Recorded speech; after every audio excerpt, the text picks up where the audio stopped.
BC has experienced an average of 6 deaths every day of every week for 2 years due to toxic drugs. Tonight, startling statistics from a new report on BC's opioid crisis. This declaration, a state of emergency, to me, it's just words. Plus, frontline workers say the Yukon government's drug strategy is falling short. And your peep sight, so you look through here when you pull back. And archery hits a bullseye at the Arctic Winter Games for the first time in 50 years.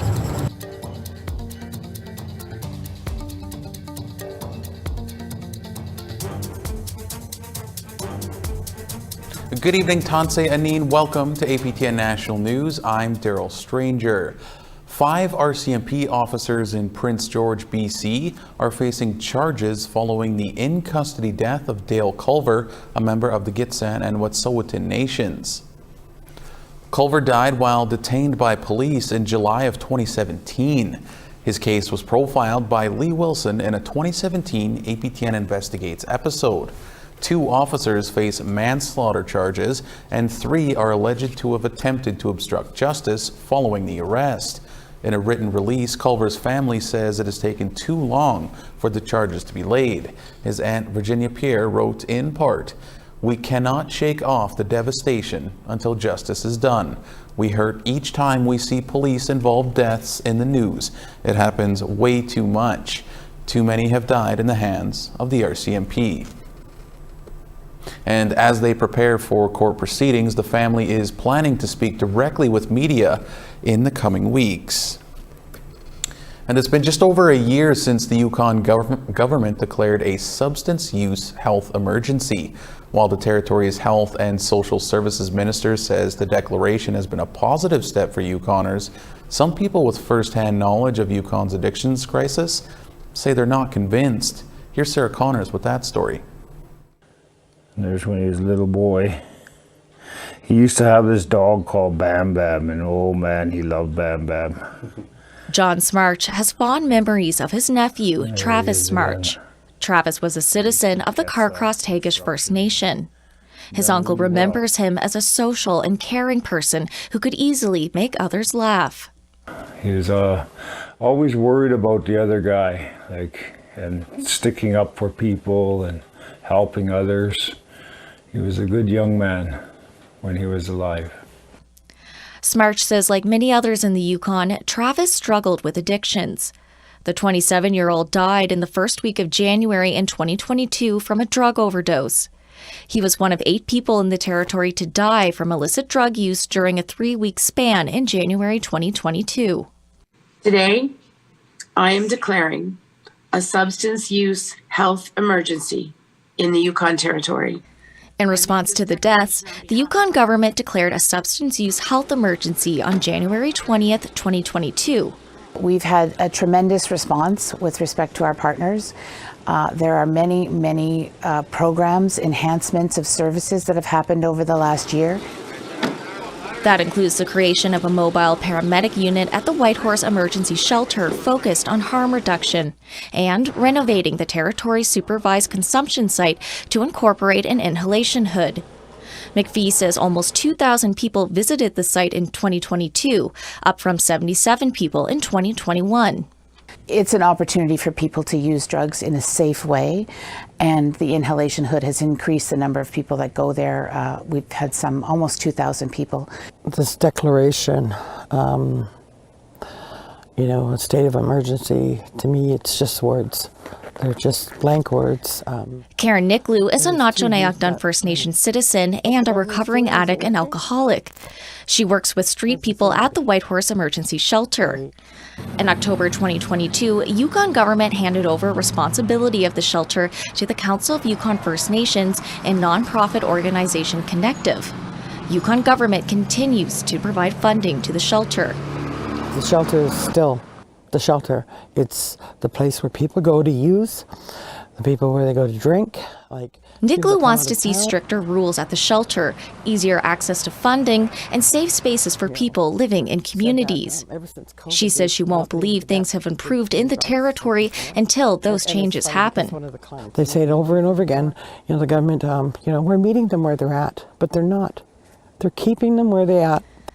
McPhee says she understands people have concerns and is adamant her government is putting in the work so people who use substances have options and support.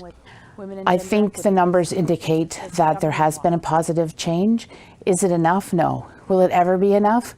Probably not, but we will continue to work on it. We will continue to work with our partners and be dedicated. As for Smarch, who's a recovering alcoholic himself, he hopes to see increased on-the-land healing options.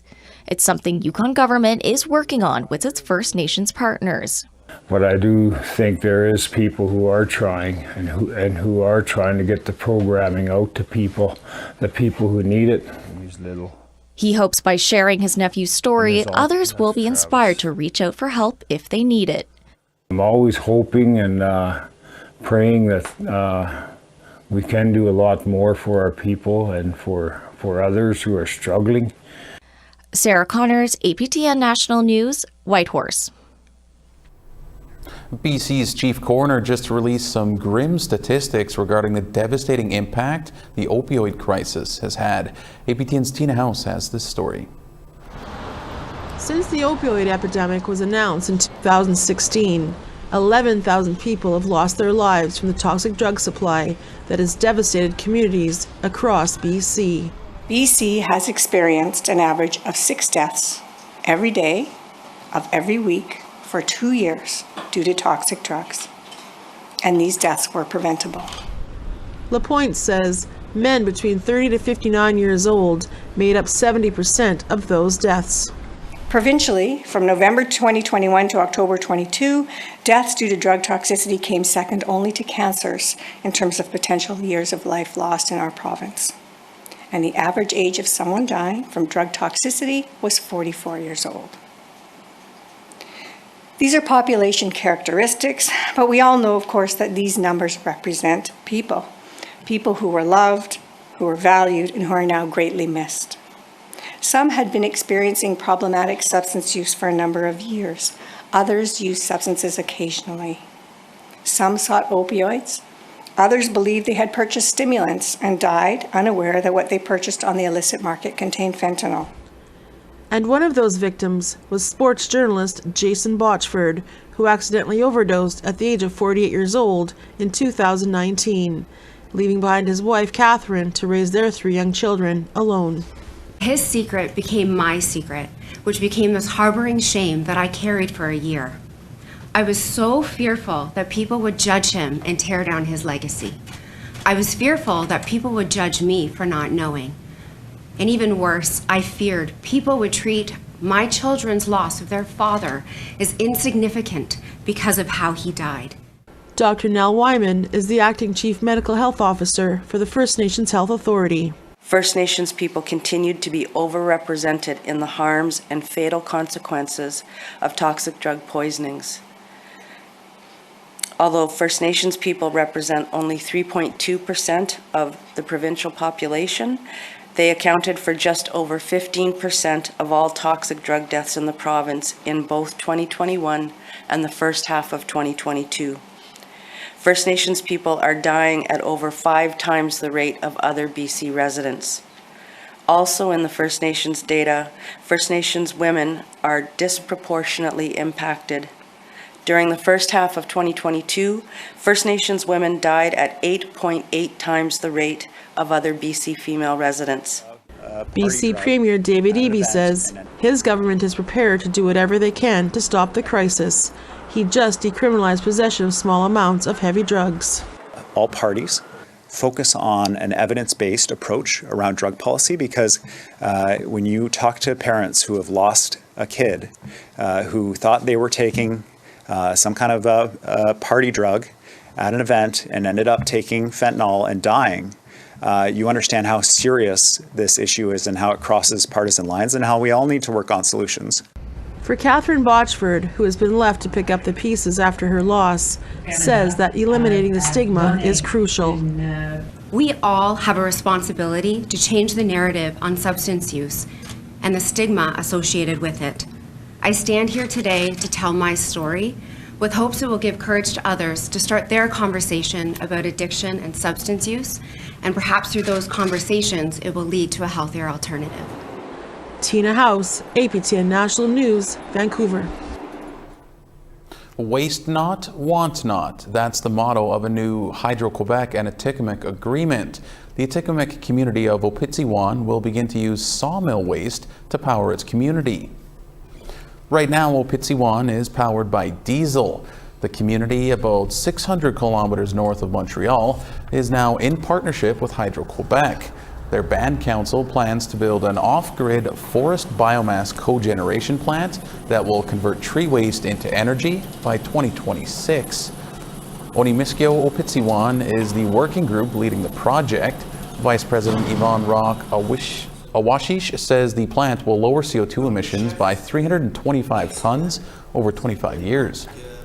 Considérant que présentement, l'ensemble de la biomasse produite par la scierie, c'est-à-dire l'écorce et les résidus de bois, sont envoyés à des centaines de kilomètres d'Obidjouan, c'est cette même biomasse forestière qui alimentera la future centrale, ce qui veut dire, et c'est très important de le préciser, qu'aucune coupe supplémentaire de bois ne sera nécessaire sur le territoire.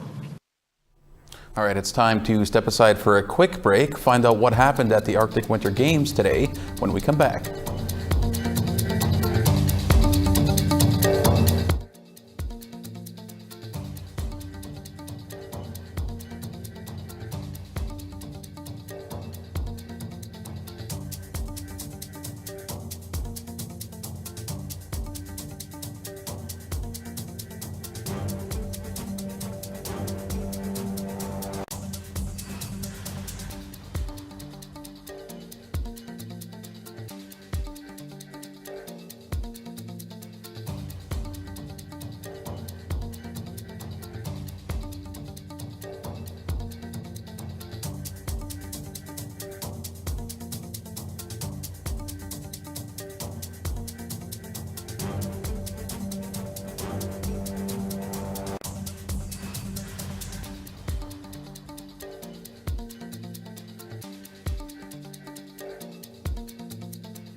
Welcome back to APTN National News. It's day 5 at the Arctic Winter Games in Wood Buffalo, Alberta, and these games are more than just a showcase of exciting sports. APTN's Charlotte Moore-Jacobs explains. Well, the Yukon had a huge day yesterday, dominating with 30 gold Ulus, bringing their total Ulu count to 81. Team Alaska is close behind now, sitting with 23 gold Ulus and 73 medals in standing. And Alberta North is now sitting at 60 overall, while Team NT has a respective 49 Ulus. Extreme cold weather has been a factor for the games, unfortunately, postponing events like biathlon and cross-country skiing. With the cold weather sticking around, we're not sure if those will be postponed even further. But APTN's Chris Stewart will be indoors covering events such as wrestling, along with women's futsal, with a competition between Team Sampi and Team NT this evening. But you're probably wondering about the exhibit behind me. Well, this is the Orange Shirt Every Child Matter exhibit, honoring residential and intergenerational school survivors. It's part of the game's cultural programming and Truth and Reconciliation pin series. The host society for the 2023 Arctic Winter Games has a variety of events focused on educating the public on Indigenous issues as well as Indigenous teachings. I'll have a full report on how the game is implementing acts of reconciliation on tomorrow's newscast. And as you can see, the games are so much more than just sports. A cultural gala will take place tonight and tomorrow. I attended the dress rehearsal and I was absolutely wowed at the level of song, dance, and theatrics from groups across the circumpolar north. Definitely want to catch that. There's still so much here to do and see at the games. Now back to you in studio. Thanks so much for that, Charlotte. Going to the ice now, women's figure skating held its medal rounds. 5 skaters competed for the gold Ulu in a level 3 competition. 2 skaters from Northern Alberta, 2 from Alaska, and a skater from the Northwest Territories were cheered on by the enthusiastic crowd. In the end, it was Lily Brennan from the NWT who had the sharpest program and took home the gold Ulu. I did well. I got first and I had 2 personal best scores. That's pretty impressive. Yeah. What do you think of the games themselves? I think it's really fun. I was at Arctic Winter Games in 2018 and it was a lot of fun. Definitely a different experience this time. But yeah, just an overall good experience. The men's and women's Dene Hand games were also played today in Fort McMurray. One team hides a token in their hands and the opponent's team captain tries to point to the hand that it is in and gains a stick if they're right. If you win all the sticks, then you win the game. For the men's, Team Alaska took on Team Nunavut, with Alaska taking home the victory. And for the women, the Northwest Territories also played Nunavut. In this game, Alaska took the win. This is my first time ever competing in hand games. We don't play it in Alaska. I've played it maybe once or twice, but it's never been this serious. So we've never done an actual competition where we have all the sticks and the drummers, so this is really intense and fun. So we're just doing our best and lucky enough to win, having fun. I get to represent like my hometown and for like my family and just to show them that, I don't know, make them proud, I guess. Well, after nearly 50 years, archery is an official sport at this year's Arctic Winter Games. Charlotte Moore-Jacobs takes us to the archery range to meet some of the competitors. What started out as a tool for hunting on the land and a recreational pastime is quickly becoming a competitive pursuit. And today at the 2023 Arctic Winter Games, 15-year-old Tayden Schott of Fort Mackay First Nation gets to show off his skills on home turf. The nearest archery range is an hour and 30 minutes away from where I'm from. It's the first time since 1974 that the Arctic Winter Games has had an archery contingent, with teams from Northwest Territories, Yukon, and Alberta North competing in both compound and bareboat. And your peep sight, so you look through here when you pull back. With so much hardware, Schott says the hardest part is probably just sighting in my bowl. When it comes to fun, archery is a bullseye for Schott. He's also sponsored by his First Nation for gear. And without financial help, he says the cost can be a barrier for youth hoping to level up. My boat costed $3,000. Just stock, no sights, no rest. But my boat right now is at probably $4,000. Shot's coach says with the introduction of archery as an official sport at the Arctic Winter Games, there's been a lot of curiosity about the competition. They get a lot of mental growth as well, a lot of mental discipline, because especially when you come to a competition, there's a lot of focus, but it's a very individual sport, so it definitely can fit a different dynamic of person that maybe isn't to a hockey or a team sport. For only being involved in a sport for about a year, Gitxsan-Wet'suwet'en is a sharpshooter. Hailing from Bashakal, Northwest Territories, this 15-year-old started off as many do, a cheap bow and a target set up in the backyard. Once that got worn out, I was like, okay, my arrows are starting to break, so I looked up online if there's any archery store in real life. Wet'suwet'en also enhanced his technique through watching online instructional videos. Get a good anchor point so I know where to put my string every time. That really helped, made my shots more consistent. His biggest motivator? Family. Every now and then when I shoot in the back, my dad's watching me. That was a really good shot. And that really gave me momentum to keep on going. It's Wet'suwet'en's first time traveling as a team and competing in a large venue. A big step in his archery career. After this, if I look back and I'm like, that was really good, I might think about talking to my coach again for a bow upgrade. While it may take a lot of concentration, for Shot, keeping his eye on the prize means not taking himself too seriously. I try to relax when I shoot, so dancing and singing. Charlotte Mart Jacobs, APTN National News, Fort McMurray, Treaty 8 Territory. Well, it's so great to see the games back in full swing. It certainly looks like everyone is enjoying their time. All right, it's time for one final break. Our photo of the day and weather are still to come.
Welcome back. It's time now for our photo of the day. Dana Kelly shared this shot of the sun shining through the poplar trees on a cold morning in Kennesaw, Manitoba, a small Métis community on the west side of Lake Manitoba. It's a great photo there, Dana. If you want to be featured as our next photo of the day, email your shots to share@aptn.ca or tag us on Instagram. All right, now let's take a look at tomorrow's weather forecast. Starting over on the east coast, 2 degrees in St. John's and -3 in Halifax, -5 in Cartwright and -11 in Happy Valley Goose Bay. -5 and clear in Quebec City and -2 and clear in Montreal. -13 in Toronto and -2 in London. -22 and clear in Sudbury and -23 and clear in Big Trout Lake. -28 in Churchill and -22 in Thompson. -20 in Barons River and -18 in snow in Winnipeg. +1 in Swift Current and -9 in Saskatoon. -19 in snow in Stony Rapids and -9 in Buffalo Narrows. Moving west, snow and -16 in Fort Chipewyan and -11 in Fort McMurray. 2 degrees in Edmonton and 5 in Calgary. 9 in Vancouver and 8 in Campbell River. 7 degrees in Sandspit and -15 in Fort Nelson. -8 in Whitehorse and -25 in Old Crow. Some snow and -31 in Norman Wells and -24 in Yellowknife. -31 in Fort McPherson and -30 in Nuvik. -34 in Baker Lake and -32 in Arviat. -38 in Iqaluit and -32 in Iqaluit. The Canadian Academy of Arts and Sciences have announced their list of nominees for this year's Juno Awards. Here are the Indigenous nominees. Blackie and the Rodeo... That was our first group of nominees. We got 3 more to get to. Blackie and the Rodeo Kings got the nod for Contemporary Roots Album of the Year. And Contemporary Indigenous Artist or Group, Asanabi, Digging Roots, the late Vince Fontaine's group Indian City, Julian Taylor, and Susan Aglukark. Obagizi and Tanya Takak are up for Alternative Album of the Year, with Winnipeg's Andrew Balfour for Classical Album of the Year. Crystal Shawanda is in the Contemporary Blues category. Nehiao Soul, Iva and Angu, Joel Wood, Northern Cree, and the Barehead Sisters are in the Traditional Indigenous category. And for the 52nd year in a row, Ernest Monias, the undisputed King of the North, has not received a nomination for a Juno Award. And the Juno Awards will be held in Edmonton at Rogers Place on Monday, March the 13th. All right, and Nation to Nation has your Need to Know from the Hill as the House resumes. Here's a preview. There's a famous line from a famous movie in the 90s that goes, "Show me the money." And that's what critics are saying after it was revealed that Indigenous Services Canada and Crown Indigenous Relations returned billions of unspent dollars to the federal treasury. But why? There seems to be a false impression that the money has disappeared and has not been distributed to Indigenous communities. We're also getting Inuit input on Canada's proposed gun legislation and catching up with an Algonquin elder who's speaking up for Indigenous languages. That's coming up tonight on Nation to Nation, just ahead of the news. Well, you can catch that in just a few minutes from now, so don't go anywhere. That is all we have for you on this Thursday edition of APTN National News. For all of us here, thank you so much for joining us, Miigwech, and have a great night.